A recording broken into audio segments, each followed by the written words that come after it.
I remember one time I was going through something, and I called Quincy Jones. It's because Quincy's always my guy, like giving me perspective throughout my life.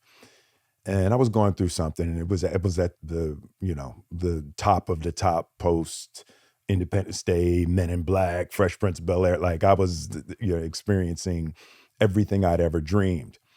And I called Quincy, and God, I don't even remember what it was for, but I called him and I laid it all out. And he paused for a second. He said, "Man, what the fuck am I supposed to tell you?" He said, "I wouldn't have made none of them decisions that you made." Yeah, that worked. That worked. Yes. Right. That He was worked. like, you're on the dreaded island. Yeah. And I never forget that he called it the dreaded island. Yeah. Right. And it's when like there's no one that can help you, and it's the realization that you are the first time you've ever happened. Yes. And people can give you advice, and people can make suggestions, and you can look at other people's stories. Yes. But the next moment and the next choice you're going to make has never happened before, and only you can choose it. Yeah, it's true. And I'll tell you something. I think a crazy thought of mine is that everyone experiences that. Yes. because we are all singular beings. Yes. Yeah. And we all have this singular experience of the world. And all of the best advice we get are from people based on their experience of the world, absolutely, not yours. Not yours. Absolutely. And we all have our own version. Yeah.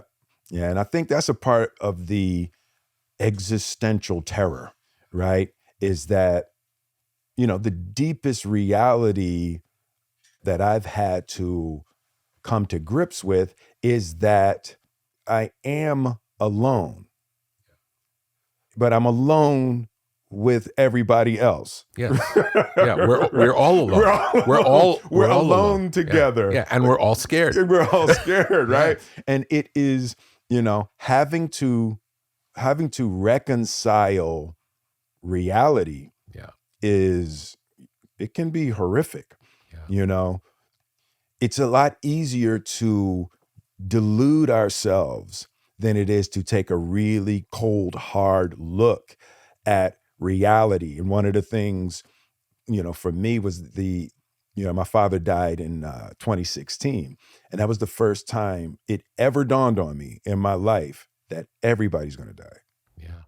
It had never crossed my mind that everybody I know and everybody I love, everything I've created is moving towards disintegration. Yes.